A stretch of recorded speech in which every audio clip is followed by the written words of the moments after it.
at gunpoint and Yeah. stealing everything inside the But truck. look, we're not even in a war Yeah, right in America, yeah, and you've got gangs taking over apartment buildings. I just saw yeah, it on the news the other day. yeah. In I mean, that's not going to happen in the country. Colorado, I believe, in Yeah, Colorado. it's not going to happen in the country for the very fact that, I mean, shoot, I've got defense over my shoulder. I can shoot people fucking at a mile with Well, with what, with the here's the thing 6.5 about gangs. PRC. Trained journalist, history expert, and combat photographer in Central America. It was an illegal covert operation. It was one of the darkest moments of my life. The Vietnamese admitted they had arrested Knight and Graham for violating the territory of the Socialist Republic of Vietnam, and they were in prison. But now the Vietnamese played pirate, demanding a ransom of $10,000 per man. The British government would not pay a ransom, would they? They don't pay official ransoms. They always make a thing of, we don't pay, otherwise it just happens again. I was held for 11 months, and 7 of those I was in solitary confinement. By the 17th of May 1984, Graham was free and returned to America. In the years that followed, Graham's thirst for adventure remained unquenched. He succeeded in working as a photojournalist, and also, ironically, for the CIA during the US war in El Salvador. Greetings and welcome to Cork's Critical Thinking Corner with Cork Graham, your host here. And today I'm speaking with Brian Morris, and Brian is retired U.S. Army Special Forces Master Sergeant with an impressive military career spanning over 25 years, most of it served as a Green Beret. He's a decorated combat veteran who participated in numerous deployments, including missions in Afghanistan, Africa, Bosnia, Iraq, Kuwait, Lebanon, and other global hotspots. His expertise includes SERE, which is survival, evasion, resistance, and escape, having taught at the SERE School and even authoring important manuals on the subject for the U.S. Army Special Forces. And for the civilian market, he also has 2 books he should be made aware of. I'm going to have links for those books at the bottom in the content description. And that is his Green Beret Survival Guide and the Green Beret Bushcrafting Guide. And Brian and I have been friends for a long time. How you doing, Brian? Good, Cork. Good to see you. I'm happy to have you on. We're going to be talking about a very, I don't know, depressing topic, but at the same time, it's the thing about depressing topics that are just really serious topics. And you and I have been talking about, actually for weeks, about what's it going to be like. And I'd like our listeners to be able to make their decisions based on how informed they are.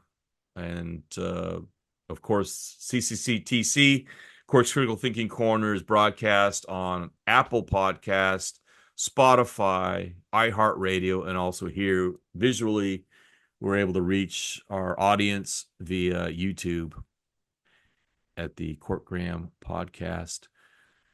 Now, talking about what we see happening, and actually, I'm talking about the United States. Apologize in advance. Say again? I'm going to apologize in advance. But the mailman is here. My dog's about to start barking.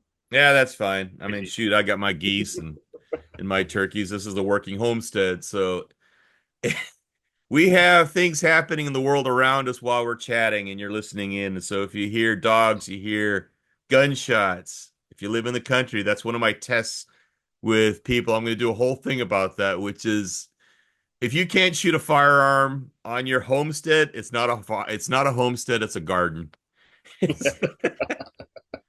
So getting to the seriousness of this, and actually the title is going to be on the imagery, is Bosnia, USA. We've talked about how we see a civil war occurring in the United States, and people have this image of, North against South, the Yankees against the Confederacy, 2 sides fighting. But what are your thoughts, Brian, on how this is going to play out?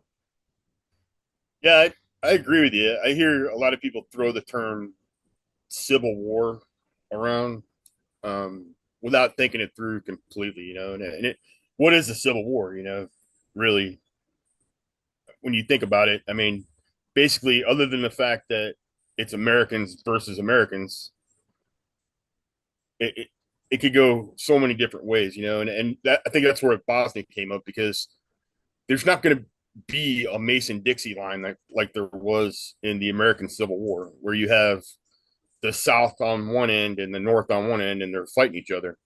This is going to be neighbor on neighbor, more like, if you look at the Bosnia conflict, you had Bosniaks, Bosnian Serbs, and Bosnian Croats, and it wasn't one side of the country, it wasn't split evenly three ways with those factions. You had neighbors that were different factions, and those were people that were fighting each other. So, it can get ugly. It could be town to town. It could be state to state. It could be neighbor to neighbor. Depending on where you live, what the socioeconomic makeup is of where you live, and how people stand politically, how desperate people become. I don't see an organized civil war like North against South, where you have an actual army stood up against an army. I think what we're going to be looking at is more of a protracted, possibly semi-permissive or a non-permissive environment, basically, where you don't know who you can trust and who you can't. Basically, just people are just going to become very isolationist with the people that they know that they can trust. And that's going to be small towns basically sealing themselves off. Like now, when you remember that not everybody who was in the military has a combative background. When you say permissive, non-permissive, what do you got to define that? What do you mean by that? Sure.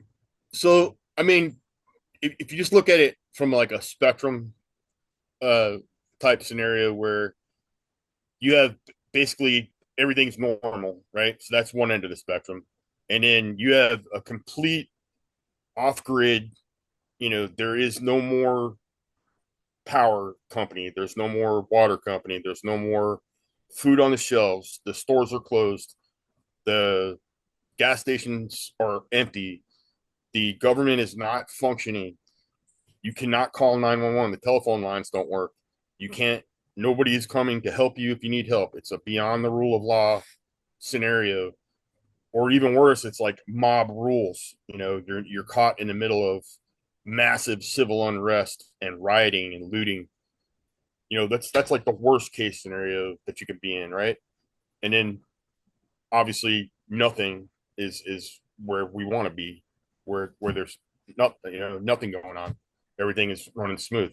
Yeah. So, and there's all kinds of things in between, and that's the semi-permissive, right? So basically you're permissive, and then you get to the center, that's about semi-permissive, and then when you get to that looting, craziness, no law, that's the other end of the spectrum. So if you think about it like that, that's what I meant by permissive, semi-permissive, and non-permissive.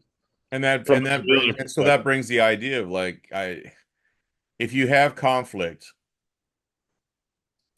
people talk, oh well, FEMA will be there, which basically everybody's got this point of view, and actually it's conditioning. If you look at, quote, the boomer generation, that conditioning came through movies. You always heard like the the rally. It's just the charge trumpet call and the cavalry is coming. Well, so many people are relying on that, and I find that with quote, normies. But the problem is numbers. The problem is numbers. It's just about numbers. Yeah. FEMA is not designed to have a tent for every single American. Yeah. You know what I mean? Yes. There's how many people are in America right now? I mean, with all the illegals coming in, I know the number fluctuates, and we're not really sure, but I would imagine it's getting close to 400 million. We got to be close to that number. Yeah. FEMA can't take care of that many people at one time. I mean, they depend on a lot of people, particularly people that live in rural environments, to basically fend for themselves. I mean, I think that's how they're thinking. And you can look at situations like Katrina and other situations where FEMA had to step in, and you can see how overwhelming it can get just with one city, like what happened in Katrina in Louisiana. Imagine that was a national incident where it was the entire country was like that, and they had to basically every football stadium and baseball stadium became a FEMA camp. You know, they don't have the personnel to do that. They don't have the equipment to do that. They don't have the food, water, tents. They just can't do that for everybody here. You know, so yeah, it's important, I think, to realize where you stand in the food chain when it comes to a situation like that happening. You know, are you going to be a have or a have not? If you don't already have either a place to be where you can provide your own food, water, shelter, and security, healthcare, everything you need to survive, and or you haven't coordinated that with, you know, a friend or family member where you have a place that you can go. If an emergency arises, you see the writing on the wall, the tea leaves are spoken. It's time to boogie out of wherever you live and get to that place that you feel is going to be safer. You have to have that coordinated now. You know, the time to react to an emergency is not after it happens. So that would be my advice for right now, is just making sure that you have something like that already pre-coordinated and pre-rehearsed. Well, what are people going to do? I mean, what are people going to do in terms of like looking back at what you saw in Bosnia? I mean, people lived within their neighborhoods within the when the urban. Were you dealing mainly in the urban zones, or were you in the rural? And if you could talk about the differences of how you saw that play out in terms of the citizens. Yeah, I was actually it was actually a really cool mission, man. It was before 9/11. After the Bosnian War, I was a Joint Commission observer, and we didn't have to abide by all the. It's pretty strict if you lived like on one of the bases, but we actually lived in a safe house off in a small town called Birch Cove, and the way that it happened there after the war, a lot of the towns flipped. So like it may have been a Muslim town before, but now it's been taken over by, you know, Bosnian Serbs, and now they're living there. But there were communities, and it was ethnically divided at the end of the war. So you had areas that were Bosnian Croats, areas that were Bosnian Serbs, and areas that were Bosniaks or the Muslims, and they didn't mix. You know, it wasn't they didn't go back to a melting pot. You know, they ended up being split after the war by ethnic lines. You know, town to town, basically.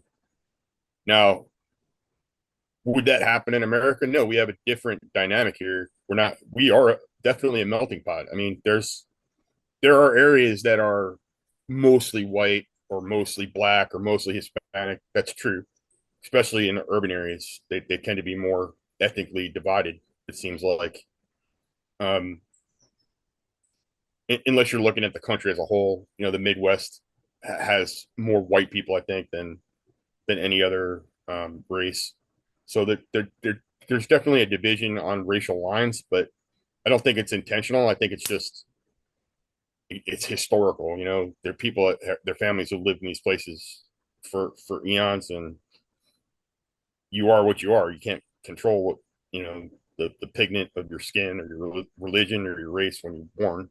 It just happens. Yeah, what I see is such a disconnect within this country that you can't even have conversations about anything related to politics anymore unless you're in the same group of that political idea, to the point that there are no sides. It's like, well, I see this playing out where it's basically, yeah, neighbor against neighbor, which is interesting because that actually goes back to the origins of this country when the American Revolution started, which is really globally, I always like to define this. The American Revolution was a revolution to the rest of the world because of what it created for the rest of the world to think about, leading to other things like the French Revolution, etc. But actually, it was a civil war. It was the first American civil war. Here's why I don't think that there's going to be an actual civil war, like, you know, like what we had in the past, right?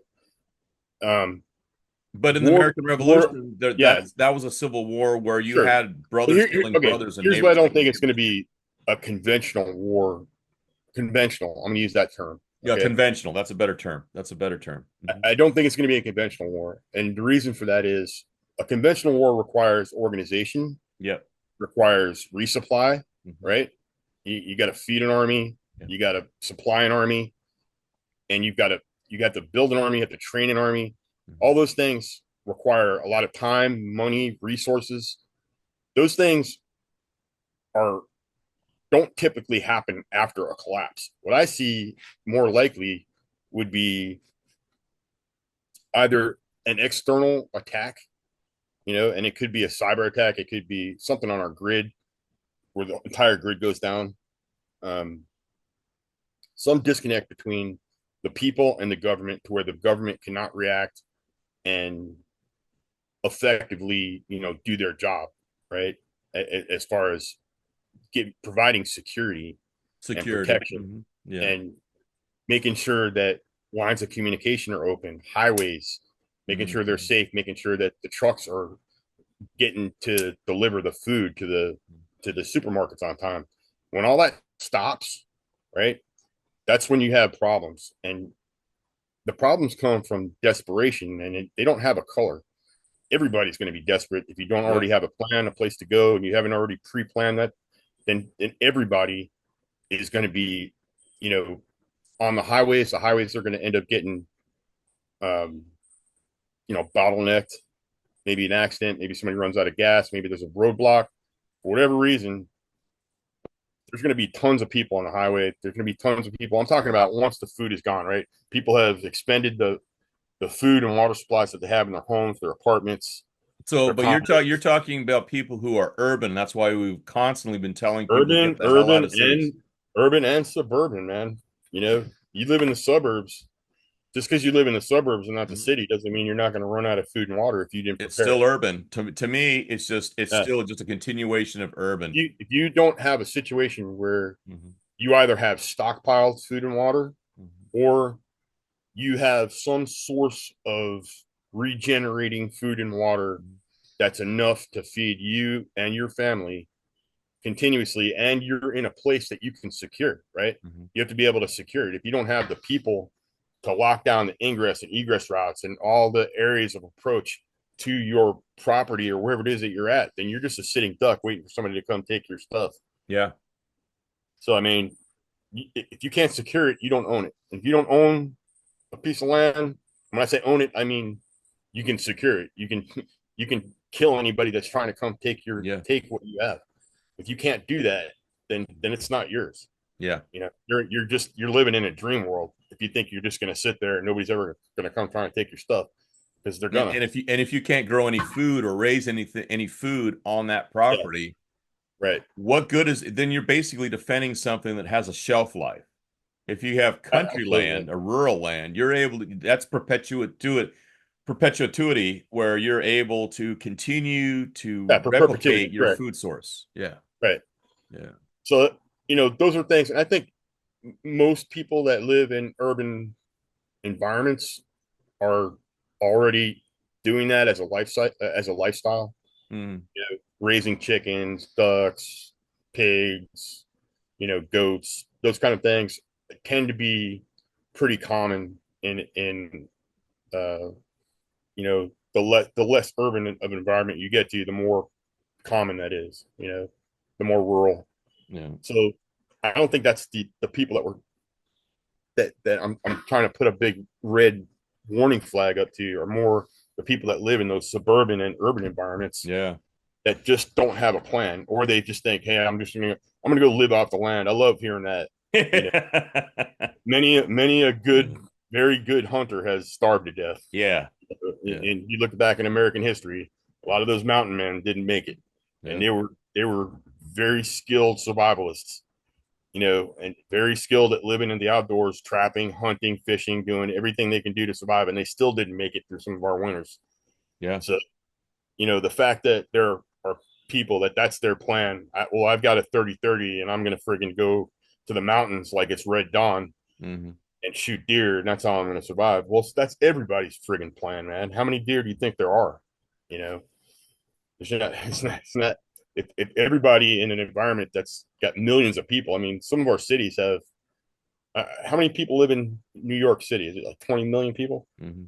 It's some crazy. It's a big number. I know Mhm. it is. So I Well, mean, I was all those talking with people a that friend look. about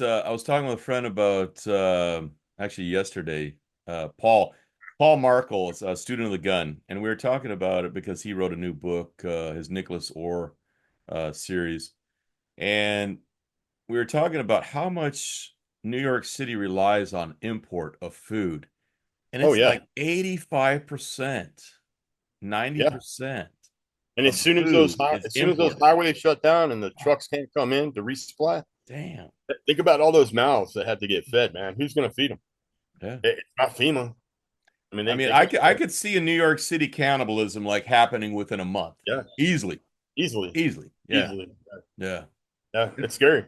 And people are like, "Oh, well, no, I'll be okay," and I got the money to get out of town.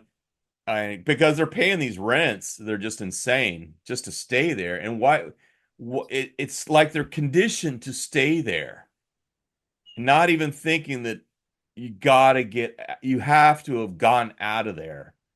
I mean, shoot, I was talking with Michael Yon and how, I came up with my idea in 2008 when I saw the initial point when we had the real estate collapse, but also more importantly, the price in fuel, and how that had affected people to the point that truckers weren't moving food and shelves were getting empty and there wasn't anything happening politically or in strife. It was just a 25-cent increase on fuel prices that kept truckers at home and says, I'm losing money if I go to work. So it's like, I'll just stay home and they have farms. 9 times out of 10, a trucker lives on a farm, and that's why they keep Mhm. their big rig that they lease out to these companies. They keep it on that property because it's big enough to keep the truck there. Yeah, Yeah. yeah, no, absolutely, man. And what do they say? Ignorance is bliss. A Yeah. lot of people that they just float around with this It's amazing how many people just float. cloak What they call of them, the normies comfort, or whatever. Yeah. cloak of comfortness, Yeah. on their head, where they Yeah. just think everything is just perfect and good to go, and they don't have to prepare for anything. And those are the guys that are going to get caught with their pants down. Yeah. And I mean, some people in life have to learn the hard way. I feel for them, but at the end of the day, we have to take care of our own, Yeah. and whoever we can help, we help. I'm like I said, you're not paying me for this. I'm here. I'm giving my knowledge and information about this stuff out freely. I hope people heed my words and your words, Yeah. and start preparing for this stuff. But at the end of the day, it's an individual choice to live this lifestyle, to prepare yourself for you know, any happenstance that you can. You can't prepare for everything, obviously. There's things are always going to happen, Murphy's law, but you can mitigate risk for sure by Yeah. planning and by preparing and stockpiling and training. And that's Training what and people need to do. building community around yourself, knowing who your neighbors, even if your neighbor's a mile away, because you are living in the country and your property lines butt up against each other, Yeah, 500, no 1,000 doubt. yards, 2,000 yards, a mile, 2 miles, 3 miles, but knowing who your neighbors are, whether it would be some type of religious center that people meet on a like on a Sunday or Saturday or uh in the old days, even up into the 40s and everything, even in the 50s and 60s, people would go and get coffee.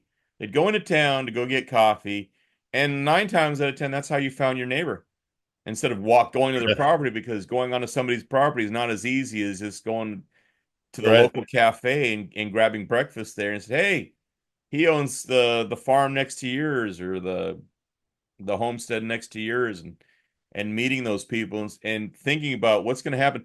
It's wild because yeah, Paul and I were talking about not only that thing with how much import for food goes into New York. But Paul and I were asked to Paul Markle and I were asked to be advisors, consultants on a TV show on National Geographic. Yeah, it was the Doomsday Preppers back in the day, Mhm. and we laughed because the casting, the producer was asking, so tell us about your bug out. And it's like, my bug out place where I'm here. Yeah, It's no, like, I'm bugged. I call it my bug in. yeah, you bug Bug in. in. Yeah. And so now you're in a situation where you're just thinking I about what you're going to do to plan to protect you. die. I plan to have my guns, you know, pried out of my dead cold hands right here. This is my last stand, you know. This is the And last stand. Your home should be your last stand. But if you're in the city, yeah, you your can't home throw should shit. not be your last stand because No, it's like, unless you can get in with all your neighbors. But how are you going to get food for your neighbors? It's it's wild just too how it's reliant numbers. people Dude. become on import. It's about numbers, man. Hmm. It's just not It's not mathematically possible viable. Yeah. for millions of people to live in a small space like a city with no food, no resupply. Even the most tame, you know, Gentile human beings are going to become savages at some point if it comes Yeah. down to, like you said, it's not going to take long for cannibalism to take things like that. I mean, people are going to go there. Yeah. Some quicker than others. Yeah. And it's just I don't know. I don't understand how people can think. I mean, we saw this already like in LA, and this is now, where truckers would not go to LA because gangs were automatically just stopping the trucks and at gunpoint and Yeah. stealing everything inside the Well, truck. look, we're not even in a war Yeah. right in America, Yeah. and you've got gangs taking over apartment buildings. I just saw Yeah. it on the news the other day. Yeah. In I mean, that's not going to happen in the country. Colorado, I believe, in Yeah, Colorado. it's not going to happen in the country for the very fact that, I mean, shoot, I've got defense over my shoulder. I can shoot people fucking at a mile with Well, with with the here's the thing 6.5 about gangs. PRC. Here's the thing about gangs. Like Mhm. I was saying earlier, you, people, it's you think, okay, we have two major political groups, right? Yeah. Republicans, Democrats. Mhm. Pretty much, if you were to take the conflict, the major issues that piss people off Yeah. in this world to a point where they're willing to fight for it, Yeah. it's on both sides. It's on either side of that aisle right there. Mhm. But when the shit hits the fan, those are not the people that are going to be fighting each other Yeah. because everybody is desperate. Yeah. It's totally more about demographics, where you live and how well you've prepared for something like this happening. Mhm. If you haven't prepared for it, you haven't pre-positioned what you need to survive and already have a place that's been thinking about all these things that we're talking about that are so important, like Mhm. perimeter security, food caching, having a communication set up to where you can talk and you already have people that are designated to come to your property when the shit hits the fan that are going to Yeah. live there. You've already got places for them to live. Yeah. I don't want people. I've got a big house, but it doesn't mean I'm opening it to everybody that I've invited to come to my property when the shit hits the fan. That you have to have another plan for that. Whether it's a bunkhouse or whatever, you got to have a plan for how you're going to house those people because if Mhm. you've got people coming to your homestead to help you secure it, you're going to have to house them. You're going to have to feed them, Yeah. take care of them when they get sick. You know, all those things have to be thought through in advance. If you're thinking about it like, oh, I'll just go to so and so's place, so and so may not want you. First of Yeah. all, what do Yeah. you bring to the table? Yeah. What skill sets do you have? Yeah. Think about that. There's a lot of people like, well, shit. What am I going to do? I live in the city, but well, what do you do? Are you a welder? Are you in security? Do you have a skill? Are you a cook? Are you a nurse? Are you a doctor? Mhm. Those are all things that are going to be highly um, needed skill sets for people that are isolating. Yeah. Because the people that isolate in groups are the ones that are going to survive Yeah. in a situation like that where there is no more government, or at least no effective government. Now, let's talk about gangs for a minute because those are threats, right? There's something that gangs have over desperate people is organization. And with organization comes an ability to go out and do, food runs or supply runs where they're going into villages and towns that are not protected and don't have the firepower that they have, and they just raid them and they take, they rape, pillage, and plunder and take everything they need, like Genghis Khan, and then they go back to their headquarters, and you can expect to see stuff like that happening the longer that there is no effective local, state, or federal government that's providing that security, because those then they're going to feel like they can do these things with impunity. They can just go out and get whatever they want and just get stronger and stronger. So if you can't defend against that and you don't have a plan to do that with, and that's going to take people, then you're not thinking straight. If you think that just because you live out in the country you're going to be able to survive, well, you have to defend that area against possibly gangs that are coming out looking for motorcycle gangs too. Not just talking about like you know MS-13 or something like that. I mean, there's all kinds of organizations of people that are going to be armed. They're going to be out there looking for arming is a big question right now, because I was watching old newsreels that a lot of people never saw, which is after Katrina, that the National Guard actually went from house to house asking if they had guns, and if they said they had guns, they were actually taking those guns, which I find unbelievable. Yeah, that's because crazy. they took those guns, but then when they pushed everybody into the Coliseum, they were killing each other with guns Yeah. inside that Coliseum. So it's I don't like, want to start any conspiracy theories, but I'm naturally skeptical of everything, including the government. So it doesn't surprise me if that did happen, but I don't know that it happened. But I mean, it wouldn't surprise me if that turned out to be true.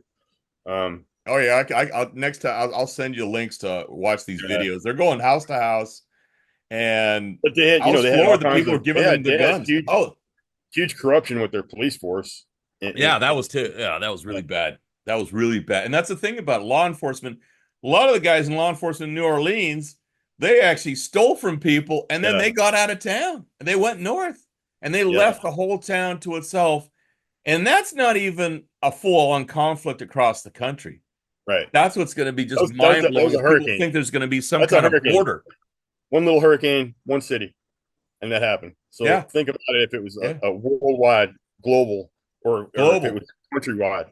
You Global. know, and really, if even if it wasn't global at first, it probably would be. If America falls, if the American government collapses, whether we like it or not, it is a global economy. Mm-hmm. And the ripple effect of that happening, the secondary and tertiary effects of a government collapse in America Yeah. would be global, in my opinion. Yeah. And it's funny because people don't, if they don't study history, they don't know that we have become such a global economy that it will immediately it'll happen that much faster around the world, where you'll have all these different civil wars all around the world, including the one that thinks it's going to get away with it, which is China. But if you look at history, every time that the West had a collapse, like the fall of Rome, fall of Greece, all these, Asia, China had the same collapse on their side too. So there Sure. wasn't like, and this was in a world that didn't have the kind of connectivity that we have now. I mean, just imagine what's going to be like now with this connectivity, where you have economies so intertwined through Wall Street and through trade that is done through airplanes, which is like you can order something from freaking Japan and you can have it, in New York the next morning. To have something of that connectivity and then suddenly have an economic, and I see it being, if it's political, it'll happen soon within the United States during the election. And we've been talking about, like, with November, how that's going to play out, whether it's going to be I an look at it as actual fighting it's a situation that starts situational politically, or it's an awareness. economic one. Right. I look at November as a situational awareness marker, basically. Mm. Just something you need to keep your eye on. It doesn't necessarily mean that that's when everything's going to go south, but it could be. It's definitely all the stars are lined up for something catastrophic to happen um, in that time frame. It doesn't mean it's gonna, you know. Uh, there's a part of this that's kind of witchcraft. It's not all scientific where you can just absolutely determine when the proverbial shit is going to hit the fan. that's why it's so important to just be prepared all the time and have a plan, have a plan for getting back home, because even a 20-minute drive into town for me, that's 20 miles. I mean, I'm in pretty good shape for an old man, you know, but it's still going to take me a couple of days to walk 20 miles these days with all my shit. I got my my bug out bag and all that kind of stuff. I call it my get back home bag. I keep in my truck. You know, do you have a plan? For me, I like to carry a bicycle in the back of my truck. I've heard some guys are talking about getting electric scooters, things like that. They're a little bit smaller. You can put them in your vehicle, in the trunk. But have a secondary plan in case you run out of gas or your vehicle goes down or for whatever reason, because your feet should be, towards the contingency emergency part of your pace plan. The first two should be your vehicle, and then have some other means of transportation, like a bicycle or a scooter or something like that, or a mini bike that you Well, keep in your this vehicle. is the thing about indicators, and that's I think probably our listeners would like to get an idea. Like, I mean, what would you use as a okay, we have a beautiful, property. We go there on the weekends. We maybe have a caretaker there if we're not there, like every weekend. Um, what are the indicators you would be looking at if you did live in New York or you lived in San Francisco or LA or Seattle? First Uh, off, I would try to be at my bug out yeah, location yeah. whenever there's something going on. One of those indicators is Hmm. happening, right? So, like, whether it's the 18th of September, the 5th of November, or the 6th of January, or whatever, it you want to have a you want to be as close to your safest place that you can be in during those times, right? So that's the first thing you can do. Second thing is, obviously, you want to make sure that you're stocked up on everything that you need to live comfortably for, it's really up to you how far you can go out, but I prefer to have at least six. I would suggest having at least 6 months worth of food, and have some sort of reliable, renewable food source. Hmm.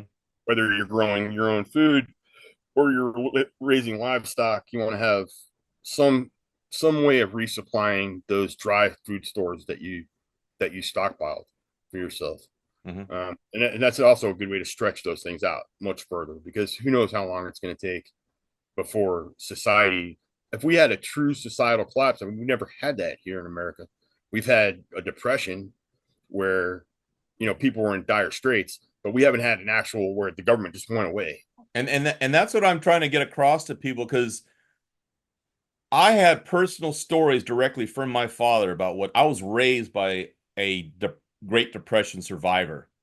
And to hear those Mm-hmm. stories that are almost incomprehensible considering the wealth and abundance we've lived throughout our childhood, and I mean, I was raised overseas, but even with that experience and looking what it was like for the natives of those different countries, like in Vietnam and well, Mm-hmm. Singapore was kind of like idyllic, but Vietnam and then traveling throughout Indonesia, Burma, More Borneo. third world. I mean, real third world. And this was in the Yeah. 70s where it's like you still had headhunters in New Guinea. Right. They Right. were full on. Um, but to look at that and look at what we have now, and we have enjoyed, and I think for a lot of people, not really given the respect that like our parents would have, which is, man, you don't realize how lucky you are to Yeah. have Yeah. what you've had during this Yeah. time period. And now we're in a situation where in a week it'll be gone. It'll be totally Oh, gone. without a doubt. If the trucks stop coming and the Yeah. boats stop coming, Transportation. yeah. Mhm. Well, I mean, trucks and boats Yeah. and trains. If the Mhm. train stop and the truck stop and the boat Yeah. stop, where's the resupply coming from? That Mhm. food it will go incredibly fast. First off, you got hoarders. People are going to go in. They're going to buy every bottle of water, Yeah. every piece of food that they can get, every can of food they can get. Mhm. So if everybody's doing that, I mean, we've seen it here, man. People get get scared because a storm's coming, and all of a sudden you can't buy bottled water. When COVID happened, I mean, I think there was a time period we didn't have to worry about it because I have tons and tons of toilet paper and baby wipes and shit like that stockpiled. But Yeah. other people did, and luckily I was able to take care of the people I could, friends and family. But I mean, it was crazy, and that was just for a pandemic. Imagine if we had a complete societal collapse. Mm-hmm. First off, there's no more security for those stores, Yeah. so that means looting, right? And then you see how quickly when looting happens during the BLM riots, Mm-hmm. they started looting. I mean, those stores were cleaned out within minutes. When people start going in and just taking everything, so it won't be long, and then those people have to go somewhere. Obviously, if FEMA's still intact, they're gonna set up around the major population centers. But if you're not around one of those major population centers or you can't get to one, then you're on your own. And that's what I see is like I don't see just an economic collapse. I see a full-on civilization buster where I mean That'd I be like a pay nuclear attention a war. lot to what Whitney Webb's been doing, and she's saying that she's been, like getting these PDFs, like books that we have. I have a lot of hard copy books on farming and Mhm. knowledge that I want to be able to access quickly. But if you've got even like a small recharging solar cell that you're able to recharge a an iBook, not an iBook, but an iPad, but you have to have that available to be able to pull it up because iBooks will not be available. I mean, how many people have Right. thousands and thousands of PDF books that are or Kindle books that are on their iPad, not realizing that when Apple is either gone because Right. it is totally gone. Nobody's going to work. No, Yeah. If you have they're something all that trying to feed requires themselves. if you have Yeah, something that requires the internet or it yeah, requires constant yeah. updates in order to work, you're done. That's not You're going to work. toast. It's like Yeah. if you have your knowledge base in there, and she's down in Chile, and I follow her because she's pretty good on a lot of her analysis, and she's really good on her research. Um, but she's basically just transferring it all into hard drives so that she can get that content. Because she talks about one thing which is really interesting, that the people who survived, I see us going into the dark ages again. And people say, what are you talking about? The dark ages where you have witchcraft and people being Yeah. being burned at the stake again because they know how to like go into the forest and say, oh, well, that'll help you, and that's medicinal and all this kind of stuff, and be thought of as a witch because you can do that. Well, you think about it, like a Crazy. lot of people tend to when there's something catastrophic happens, right? Mm-hmm. They and they will look to sorcery or spirituality or Yeah. religion. Yeah. People tend to get really religious during Mm-hmm. times like You see that. that Or now. You yeah, see that now with the subconscious of the masses where they're automatic, oh, you got to go to church. You got to be saved. It's the rapture, all this kind of stuff. And I'm yeah, like, wow. It's after World War II, the whole thing, especially in the Jewish community, was those who forget history are doomed to repeat it. That was a saying yeah. that came out as a result of the Yeah. concentration camps, right? But I don't believe that. I believe what is history repeats. It doesn't matter if you remember it. The Yeah. masses don't remember it, and they do it again, and then they do it Yeah, again, and without they a do doubt. it again. Without a doubt, yeah. Yeah, and we're getting ready to go Or, into or it or again. cancel culture Yeah, steps in. yeah. What did George Irwin George Orwell say? Orwell. Yeah, Yeah, I believe it was something about um, all the statues will come down, yeah. all the history books will be burned, Lost. Yeah, burned. lost. Yeah, They'll change all the names. They'll do, I mean, you can see a lot of stuff happening now. You yeah. know, And it, they it but they and they did that in Rome too. Same thing. The barbarians when they came into the cities and they were invited. The illegal immigrants, the Visigoths and the I forget the names of the other Scythians being brought in and said, oh, well, and the reason was, well, they were our allies, as we were expanding the empire, and bringing Pax Romanus, bringing Roman peace, through the broadside, through a sword, and they felt sorry for them, and so they brought them in, and the first thing they did was just freaking sack the city of Rome. Yeah. And they're doing that now, like Aurora, Colorado, and it's just like, You look at it like this, man. I think it's just my personal opinion, but I think that a lot of politicians on the Democratic side think that they have a more, empathetic voter, a more likely voter on the side of illegals that are coming in, mm-hmm. especially if they fight for them to get their citizenship, to get their ability to vote. It's just about of getting a vote, man. That's what it comes down to. Yeah. And they're taking the safety of our country for for granted. They don't care, and because even if it was just 1% of the people, let's just say 21 million people came in, mm-hmm. even if it was just 1% of them that were really, really, really bad people, yeah, from prisons and insane asylums, murderers, pedophiles, child traffickers, everything, drug dealers, everything you could think of, man. All the fentanyl that's running rampant all over this country mm-hmm. is coming in from just that 1%, and that's what happens when you open the floodgates. So yeah, there may be 99% of these people that are coming in that are good people. I don't have personally any issue with somebody that's trying to get a better life for themselves and their family. I understand that. If I lived in Guatemala, I'd probably be trying to come and cross over into America myself. Yeah. It's our responsibility to secure our borders. Exactly. The fact that we don't have a wall up, and that we don't have any security, and that we just allow these people to come in here without any vetting, without any back checking, that's on us. Yeah. And as a country. Yeah. So that's where it's our failure, not theirs, in my opinion. Yeah. And that's why I say this is going to be a civilization buster, just like in Rome, because they had the same mentality, which is like, well, we got to think of them, and they're just human beings, just like us. And they come in, and they will just they're coming in, and they see all this, because it's if you look at where they're coming from, it's freaking phenomenal, and so they're going to try and grab everything they can. It's like people who are like invited in, on a Black Thursday and said, hey, go and buy whatever you want, and you've got these mobs, and they're beating each other, and it's supposed to be just a sale. I mean, now it's just like they're actually just coming in, and like with the Venezuelans, because Maduro cleaned out his prisons. And this, remember, repeating history. People forget that Fidel Castro did the same damn thing 30 years ago when he cleaned out his prisons and put them on boats to Miami. Same damn thing. This is not new.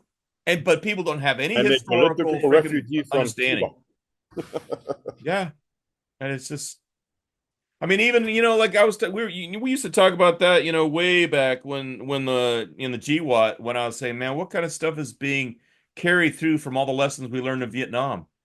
And there was a little bit that was transferred over, and I go, man, the reason we won in Central America is we had a real close tie. We had a lot of Vietnam vets who were assisting and advising. It's funny you brought that up. I mean, I could personally say, and my experiences are unique in a way to special forces, but I believe that the special forces community did a pretty good job of transferring, holding on to, securing, whatever you want to call it, that information, those lessons learned. Yeah. And that's very unique wars. Because if you look at all the other government agencies, nothing. It's like they're reinventing the wheel all the time. Yeah, absolutely. There was a lot of that going on. I'm not saying, because you can't, it's not a template that you can easily put right on top of, you can't take Vietnam, for instance, and put it on Afghanistan and say it's the same thing, do it the same way. We didn't have the Montagnard, but we did have, the ANA. We had commandos. We had a partnered force.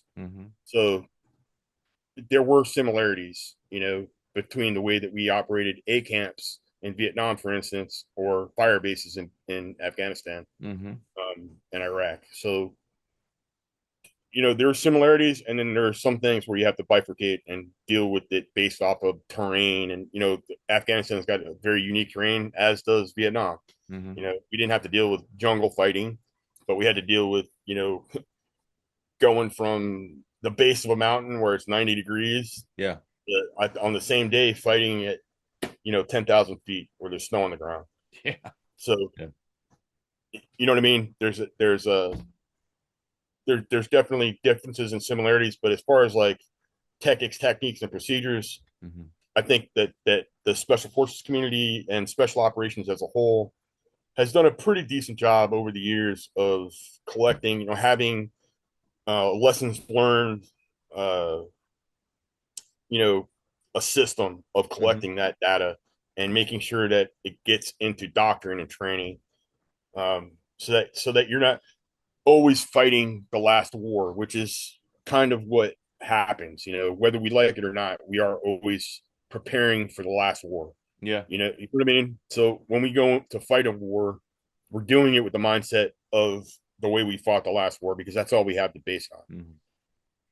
Which is interesting, because like right after Vietnam, us fighting in Central America, we were still using the techniques and that were proven. I mean, the teams that I was running were based on the Chu Hoi program, or the Kit Carson Scout program that was in Vietnam, where we had like, in my units, I had like 50-50. I had 50% defectors from the FMLN, and then I had 50% of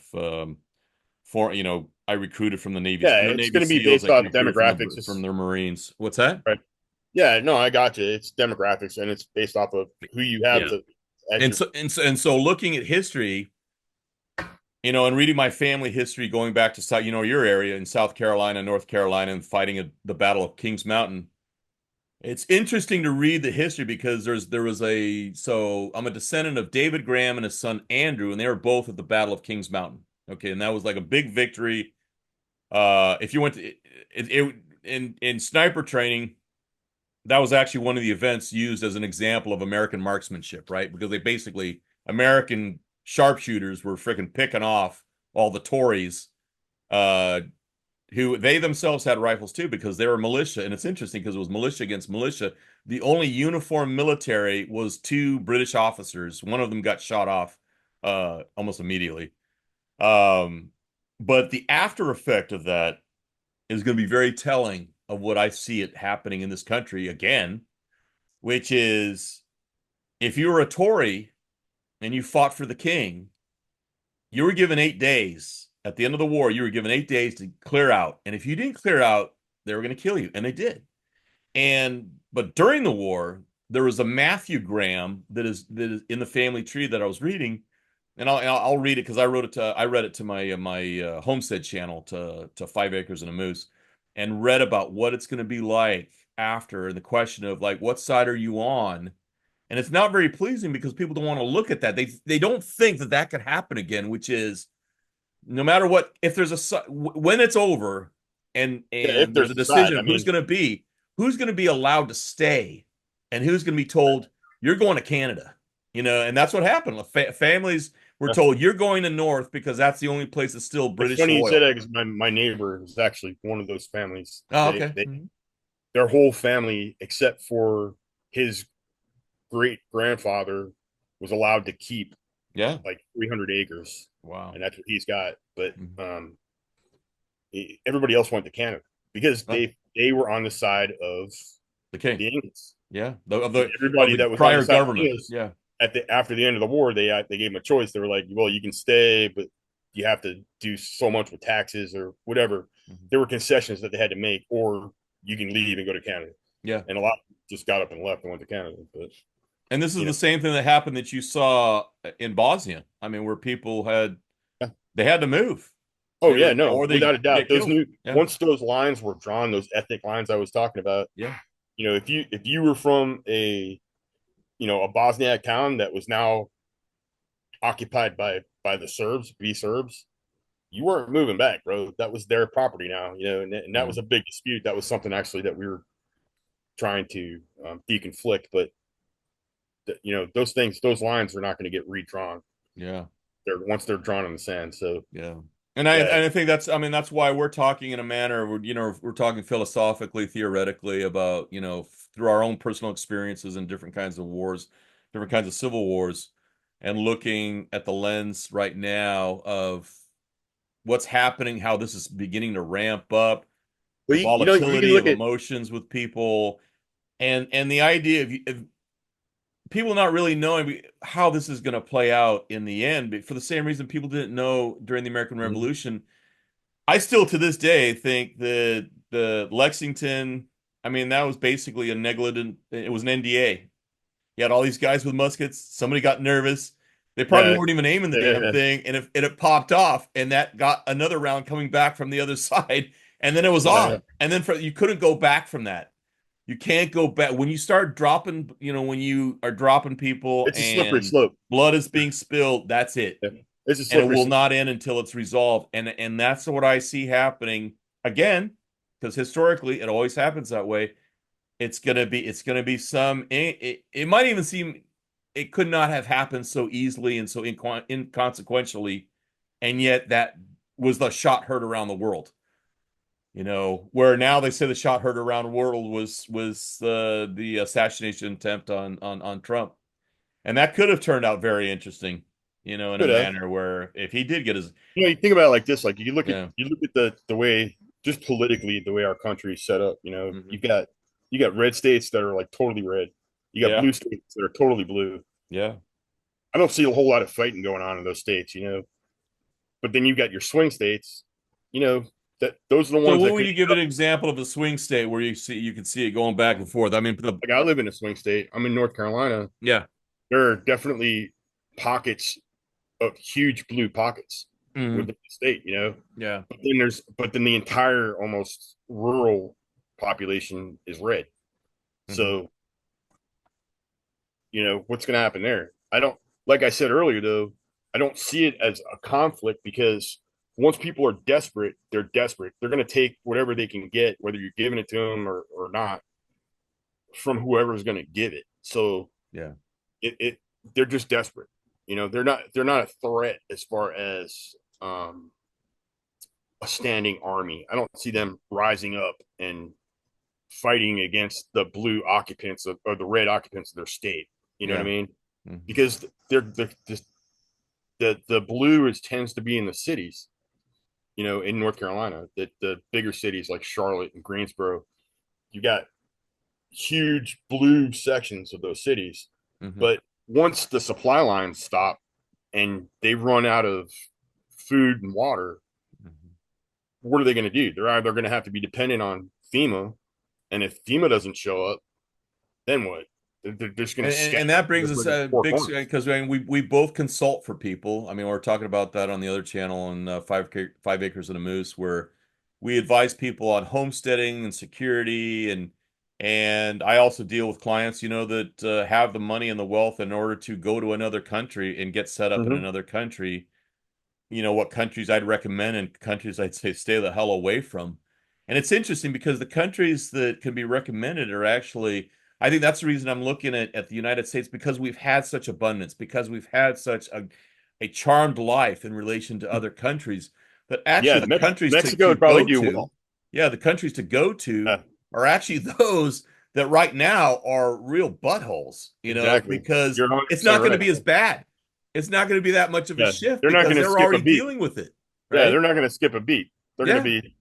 You're yeah, going to be like, oh, And if okay. you're affluent and you actually have a little extra money because you're of middle class in the United States, you can live like a king, like in Chile or parts of Costa Rica, Argentina or even Mexico, even. Paraguay, Uruguay. Well, Uruguay has become, like the Switzerland kind of deal, and they have an issue with urban. How much is urban versus rural? Same situation is kind of like Connecticut. Um, but it it's wild that because we've had such abundance and we've relied so much more on that abundance. Our grandparents would not have, I mean, my grandparents to the day they died, they still had a garden in their yard, and they had the Victory Garden. It never stopped at the end of World War II. Mm-hmm. And it started not in World War II, it started during the Great Depression. My father when I wrote this book here, my memoir about, Yeah. being in prison in Vietnam, it's a story about my dad and how my dad killed my pet rabbit and how that traumatized me. But to my father, he didn't get it because I had a pet rabbit. But when he thought about rabbits, it's because he had a giant hutch that he was raising rabbits to sell the furs to people, to make gloves. And so he made Right. coinage off of that, but he helped keep his family, his mother and his father, my grandfather, Sure. fed during the Great Depression. How and that's I don't have rabbits, but because we have enough poultry, we got hogs, we're bringing I have a in few. island cattle to do well up here in Alaska. But you got rabbits or no? I do. You do Yeah. have rabbits. Okay. And you chose rabbits because they're just so damn prolific and they're easy to deal with, and you don't have to have the demands of land Very easy to care for. even with your Yeah. chickens. And you know, they're just easy. Yeah, they're easy. They're yeah. quiet. Yeah. And they're tasty. Um, but these are considered, but that's the thing. It's the difference between like our grandparents or great grandparents. My great grandfather, they had a corn farm in Iowa before he sold out his holding, and then wanted to get into running a country store in Montana. And then they went out to Montana, but then from Montana they went to Spokane and then ran a country store. And it's interesting that country store is actually what helped them through the Great Depression because they were able to get You know, dry goods and canned goods, which is right. all you got in a store, and people, we're so lucky that we have frozen goods. We can go to a supermarket, and a Yeah. supermarket is a modern thing because before that you could only get canned goods and dry goods and then whatever stuff you needed to But I be mean, think able about to this, man. support yourself. How many people are going to be able to hold on to frozen Yeah. goods Yeah. on a grid down situation? If you don't have a solar system, a big solar array, first of all, it's got to be big. Yeah. And it's something that can power your whole house. Most people have these Generacs or things like that. They run on either gasoline or propane. Yeah. Those fuel sources are not renewable. They're going to run out. Yeah. Once you run out, that's it. You're done. Even if you turned on your power just for a couple hours a day to keep your food cold, and you try to keep it like that, you might stretch it out a little bit, but eventually you're going to run out, man. So you need to But have. I think frozen goods are gone. I flat out think frozen goods are going to be gone, and that's why. I mean, people do have People, I solar. don't think They do have the people. cells on the roof and everything, but that will not last forever. And if we're talking about a civilization buster, how are you going to replace them? And that's the thing. I think Right, we exactly. get to a Yeah. point that if you're not prepared to at least have enough kerosene, and when you don't have any kerosene, do you know how to take boil lard down and actually you're just trying to get lighting. You're just trying to be able to Yeah. read it at night, be able to work at night, because you won't be watching TV, you won't be watching videos that you may have saved up. If you do have solar power, it's really just and you're smart enough to get those instructional manuals, that knowledge, like I was talking about with Whitney. Whitney's got this because she understands that the people who got through the Dark Ages were the people who stockpiled knowledge, which like the Vatican, that thing about Yeah. like they say that the libraries of Alexandria that supposedly burned, that was a lie. That they got all that information. It's still secret. We've never been able to get the information from the Vatican on that. Ancient knowledge is collected from the different cultures and societies before then. There were stockpiled in Alexandria. Then they stole it, got it in the Vatican, and then made this story about, oh, well, it all burned up, which is, I think, is total BS. But it's knowledge that actually got people through the Dark Ages. Knowledge and grit, and that's one What? of the things. Grit, and I think something that doesn't exist anymore Oh, grit. in the Grit. abundance that it did Yeah. back then. People were hard as woodpecker lips back then. Yeah, It's not exactly. that way anymore. Modern technology has allowed us to get soft, and that's going to be our detriment, I think, Yeah. as a society, because But those are the people who are going to just die off. They're going to be the first ones to go, Yeah. and it's like we see that with the military recruitment. They can't even get kids out because the kids, they don't even have PE in a lot of schools. Yeah. And if the kids aren't going to do it on their own, I mean, I hated going and doing freaking jogging and running and everything. But even how old I am and how out of shape I am, I know for a fact that I can climb a mountain and beat some kid who's freaking still in high school. And that's terrifying. That Yeah. is terrifying because this is the generation that's supposed to take care of the older generation, and they can't even take care of themselves. That's how you kill a that's how you kill a society, man. Yeah. No doubt about it, man. You know? And I have no idea how these people thought that was a good idea. It's I'm a crazy world that we have Yeah. inherited, man. Yeah. And you know, you can look That's in at 40 years. some of That's these guys within like 40 years. Nostradamus. Yeah. Nostradamus. I don't know if you ever listened to any Yeah. of his predictions, man, but Yeah. they're pretty Yeah. dark, you know. Yeah. And sometimes I wonder if that's where we're headed, you know. But I mean, you're right. There's going to be a lot of people that are just going to die off pretty quickly. I mean, you can only go so long without food, water, shelter. You know, a lot of places that we live right now, and you start thinking shelter, we live there because of modern technology, because we're able to heat and have electricity Yeah. and these things. We couldn't survive a winter in Montana without being able to heat the place that you live, right? Yeah. You need to be able to heat Well, it. that's why I mean we have a normal propane stove, but since we're rural and we live in the country, and like I say, the true test is if you got a real homestead, I could grab one of my rifles and I can shoot out my window. And sometimes I have to shoot out my window because something's trying to kill my chickens. I Yeah, mean, same here. I shot a lynx Yep. like 3 months ago, and that lynx is in my freezer. I got the hide, I've got and I'm I've gonna got a raccoon teriyaki hat. that cat because cat tastes like pork chop, you know? I got a raccoon hat.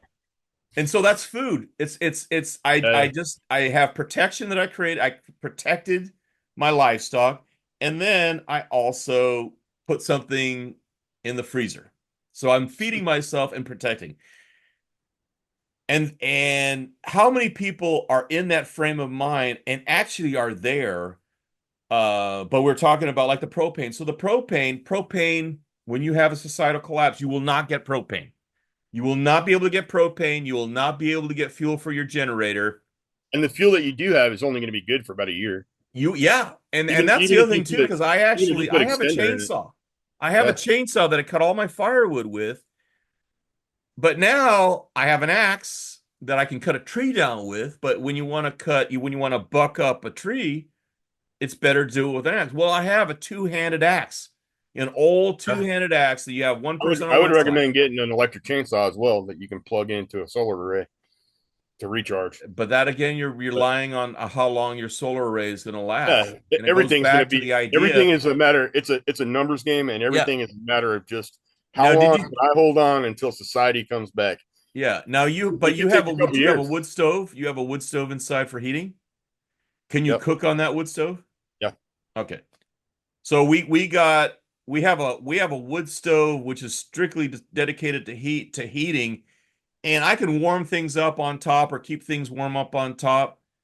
But we came to the realization, you know what? We have to go old school, which is we had to go get a wood cook stove where you can actually put a turkey inside and Yeah. cook that and Mine's not roast that it big where I inside a can do wood that, cook but stove. it's small. I would have Yeah. to seal off a couple rooms in my house Yeah. to where it's just heating one room. You know what Oh I mean? wow. Okay. Yeah. But it's my contingency. It's your contingency. Yeah. But we're going to get to a point where people need to be thinking about the idea you can't even cook food. Like we can't cook outside in the winter here, so we have to cook inside.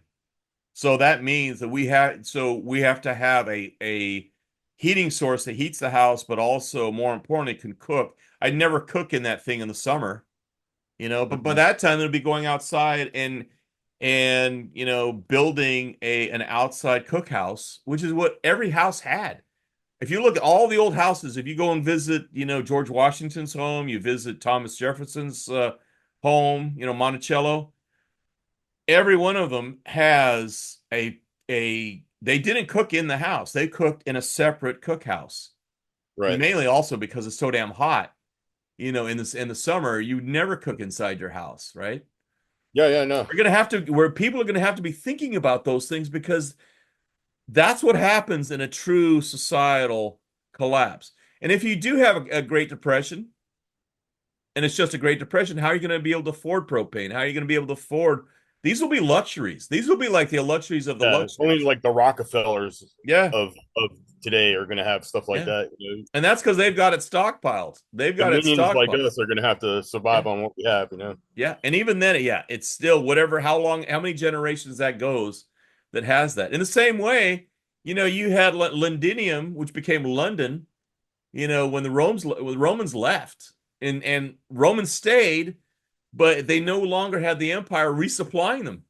They right. didn't have anything coming along those communication lines that came all the way from Rome to be able to transport goods that they could get, like grapes and cheeses that came from Rome. Right. That their supply lines cut off in the same way that people are going to be cut off. You're not going to have all these amazing things being exported from Europe coming here. You're not going to have all these imports I mean, coming from Asia. even everything is going to eventually come down to, you know, organization and numbers, man. Yeah. And if you can organize, if you can transport and secure a you know a gathering party, you'll be able to leave your small enclaves for resupply runs and things like that. But Yeah. if you can't protect them, you know the Mongolian hordes are out there. I mean, there's going to be all kinds of people that are just wandering. That I And mean, that'll be within I the off. United States. That's not like in another. That's in the United States. You will Yeah, see nomadic marauders yeah, trying to absolutely. take your stuff. Yeah, Yeah, without a doubt. yeah. How organized they are, how much transportation they have.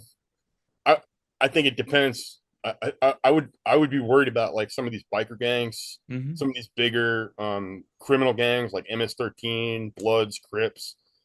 They're already organized. They already have the biker gangs for one. They already have transportation, you know, in mass. Yeah. I could see them being like nomadic, and maybe having headquarters, but going out and doing resupply runs and things like that, where they're But they're going they're to just they're going to vacant be on a clothing. tighter leash because of Yeah, fuel and fuel consideration. So they'll but actually have to take if they can over secure, a depository of fuel. like let's say you got a small town and it's got a big fuel, um, maybe there's a fuel refinery or something in that Yeah, area, yeah. and there's a small town surrounding it for the people that work there. Well, a big gang of bikers They could would come they would in. target that. They would Yeah, they're going to specifically go target after those that. things, Yeah, right? They're going to target yeah, those towns that yeah. have those And it won't just resources. be bikers. It'll be people who I mean, a People group do of it, but I'm people saying who, bikers already yeah, have the organization. They already yeah, have, yeah, in some cases, the training. A lot of yeah, them are veterans. I'm not, yeah. I'm, everybody's desperate, man. I Everybody's mean, going to that's why I don't know if you followed Mike Glover. Glover was doing this stuff about like your bug out, and he was like decking out these Land Cruisers and all this kind of crap, and I'm like, dude, who he where are is, you but going to get fuel from? yeah, If you're talking about a real scenario that you have to bug out like that, where are you going to get your fuel? Because you got a one-way ticket to wherever you're going, and then you're bugging in. That's it. yeah, And that is the craziest plan I've ever thought, because it's like you're going to have to go to a place that you're going to have to take something from someone else, because if it's worthwhile, somebody's there already in the lower 48. I mean, that's why I came back to Alaska. And even then, I mean, I live on a homestead that was homesteaded in the set. This is an actual original Alaska homestead under the Homestead Act of Alaska. So the Homestead Act that went on for more than a century ended in 1975 in the United States in the lower 48, and it ended here in 1985. But this property was homesteaded in like 71, around that time. And so everything was here, but it needed a lot of work. And that's actually what I recommend to people. It's just like, if you're going to be sick, go find a place find an old and homestead. improve it. Yeah, It's already there. You've got your water in there. You've got your yeah. You definitely, if you're looking for a place and you're sewage. actually Mhm. you're out, actually looking to buy a homestead, I mean, yeah, Yeah. for sure. Right now, you got to be buying a home. You have to buy a turnkey. You don't have the time now to do No, what we did, which is we found a place and we worked it. I mean, this place, what, 5 years? yeah, you want someplace that's already set up. It's already got solar. It's already got fuel storage underground, set up, filled, topped off. You've got, you already have the knowledge, because knowledge is so important, man, when it comes to livestock.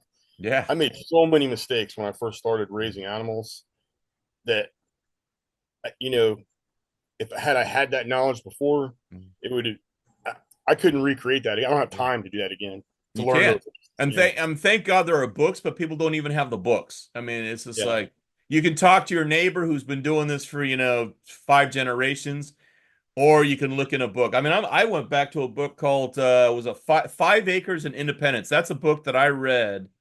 I'll bring it up next time, but it's like that book, 5 acres. I'm gonna have links at the bottom. You can pick up your own copy. 5 Acres and Independence. It came out in the 1950s. No, it came in 1947, and it was written by a guy that it was a third generation farmer by then, and he wrote about all the things on how to do. He even goes into how to set up your sewage, your septic tank. I mean, I had to redo the septic tank here because talking about how this is an original, the septic tank that was here was a log crib. That shows how old. No, I Basically, get they it, man. created a log I've got two. cabin. I built two And outhouses on my property, so you had a crib too?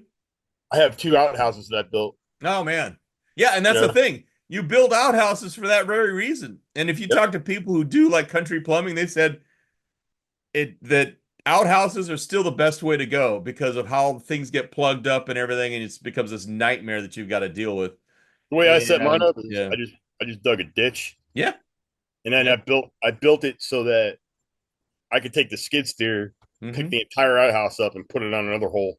Oh, cool. Just fill Yeah. that one in if How I did need you to. dig the hole? If You it did it gets with a full. You said with a backhoe, or did you dig? Okay. Backhoe Yeah. and a shovel.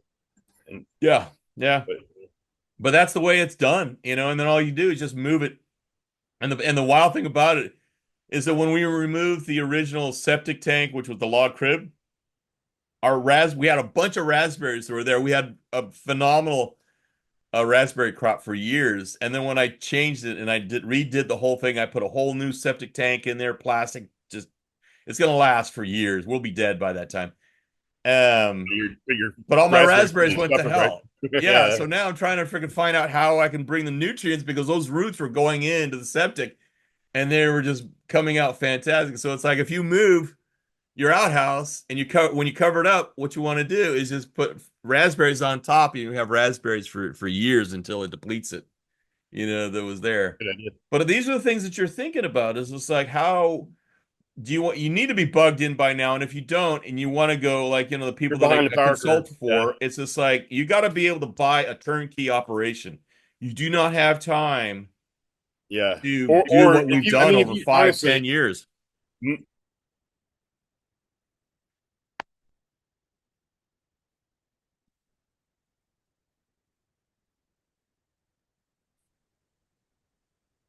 Okay, well, we lost Brian there for a second. We got him back on again. His laptop went down. So, Brian, what were we talking about? that's a good question, man. What were we talking about? We were talking about basically situations of bugging in and being ready. Right. We were talking about location. I think the last thing I said was if you're not already in a situation where you're going to be able to take care of yourself for a prolonged period of time, you need to get that implemented quickly, and that's going to require a lot of resources nowadays, because if you can't buy someplace that's turnkey, that's already ready to go, you would have to put a lot of money and resources quickly into getting it set up to where you can sustain yourself off grid. Yeah, best thing right now I would say is to either, if you can't get your own place, then think about your own worth and what you can do. What do you bring to the table? Because that's really going to be fundamental to getting somebody to want you to come stay with them that already has that infrastructure in place to, you know, secure an area where you can live with some kind of security and have food and water stockpiled without having to worry about somebody coming to take it from you every 10 seconds.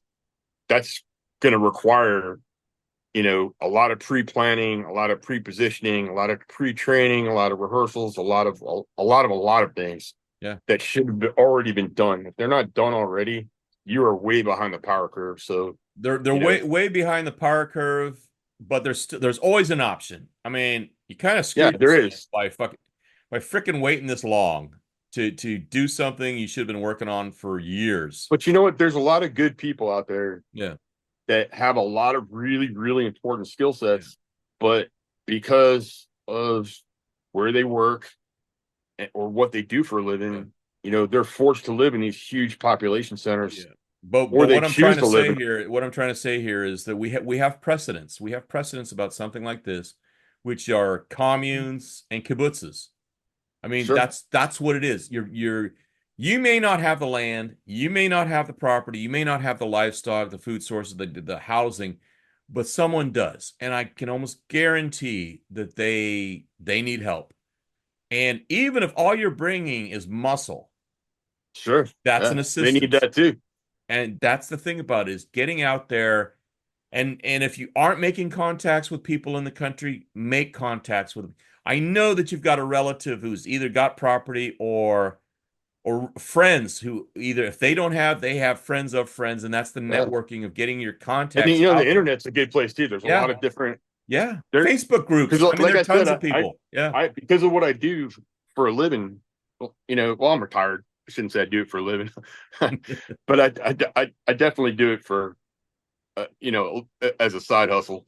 I would say I'm kind of semi-retired, but I talk to a lot of people in this community, in the prepping and survivalist community, and the number one thing that they need that they don't have is people.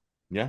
They need reliable, dependable, trained, smart people, strong people that can come. And that goes from everything from the back-breaking labor of maybe carrying water cans from a water source to a house, to people to pull security, pull guard, people that have that kind of knowledge. You can require people to cook bread, work in kitchens, work in fields, dig collecting that grain to make the bread. Hunters, people that can go out in hunting parties and bring back food. Medical, you know, people in the medical field. If you have that kind of knowledge, you know, old people, sick people, they don't go away. They're still going to be there. They still need to be cared for as long as we can, and the best that we can. And those things all are going to require people that have these skill sets. So just because you don't have a bug out house or home or property someplace doesn't mean that you don't have anything to bring to the table. But you've got to get out there and network, and you need to be able to sell yourself on, you know, sell somebody else on what you can do. You know, put your money where your mouth is. So if you're an IT guy, I would suggest getting a second skill set, because the less skills you bring to the table in a shit hits the fan scenario, because IT ain't one of those skills, you know. Not to pick on IT guys, but you definitely want to also be able to go, well, I can hunt, you know, or I'm a really good fisherman, or I'm really good with planting things and growing things. You know, get a hobby, dude. Or building things. I mean, handcraft. I mean, if you can skills, all the skills, man. All the skills like carpenters and, you know, metal workers and all that kind of stuff. Very important skill sets to have, you know. And if you don't know, like I mean, you're not getting resupply. You can still learn from somebody.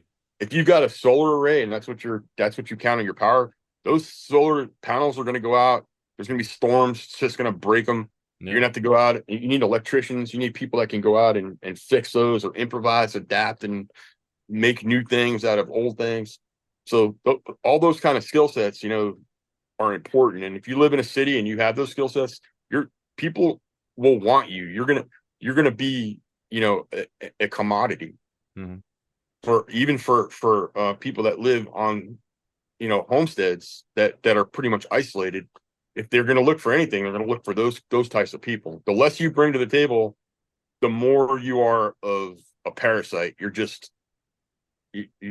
not if you're just coming here just to be another mouth to feed, and you're taking away from people on that homestead. But if you're coming there and you're bringing something to the table, then you're a commodity, and you want to be as much of a commodity as you can be. Yeah, you want to be an asset. You want to be you a want to good be asset. Yeah, you want to definitely be an asset to whoever the king of the castle is. Wherever you're going, because I mean, really, if it's not your homestead, it's somebody else's. Yeah. So at the end of the day, community that they've already created, or they're in the process of creating. Yeah. Which goes back to actually like land farmers, like George Washington. George Washington, I mean, he had slaves, but also he had workers, and they were running things and they were doing things. He had carpenters, he had actual farmers who understood farming and were specialists in whatever type of agriculture that they were specialized in, But also another thing that I was talking about with a friend actually yesterday was the idea that we've become so specialized, over the last 30, 40, 50 years that most people, like my father, even though he specialized in a degree in engineering and then specialized in a degree in business, his childhood and his background going through the Great Depression made him a generalist. He knew how to reload ammunition. He knew how to do carpentry. He knew how to do plumbing. He knew how to do he was an electrical engineer. So he knew how to do all these various things. And if he didn't, he was always very well read. So he could at least use that knowledge. And that's why we don't read anymore. It's amazing how many people say, "Oh, did you read this book or you read that book?" And they go, No, I didn't. It's just like, but you can play games. You can play video games, or you can talk to somebody who's like really good at programming. It's just like, dude, the programming. But I looked at TikTok for 6 hours. Yeah. Yeah. It's wild. I mean, people are going to have to get out and understanding what it's like to be outside. Well, I think people's attention spans have decreased. And that too. Where, and I blame social media for that a lot. Well, social media, but also technology. I mean, if you look at what happened, I mean, I use technology, but I use technology. I read my books on it because I can have, 3,000-4,000 books on one iPad. And it's like, I'll get through one book and quickly I can go into the next one. I don't have to go to a bookstore to get that book. I don't have to wait for that book to arrive. But the thing about it is when that iPod's gone, if I don't have anything on a hard drive, it's gone forever. And it will be gone forever because there's it's already happening. I mean, you saw what was happening in the northeast part of the country, just a few weeks ago when they took out the grid, and that was an attack. They took out the grid and people were down, and here it's like, okay, we've got power coming in, but I'm ready it's at a moment's notice. If the rest of the world just dropped off, we're ready to be full off grid. And full off grid to me is you don't even have your own grid.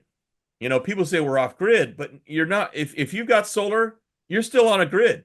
And actually, that grid doesn't have the kind of support and infrastructure to support it that the national grid and the state full grid off does. Grid is living in a tent out in the woods. Full on off grid is you know how to create light without electricity. That's it. You can cook without propane. Because you won't get propane. That's the reason. It's like if you don't have a wood stove for cooking, you better get one.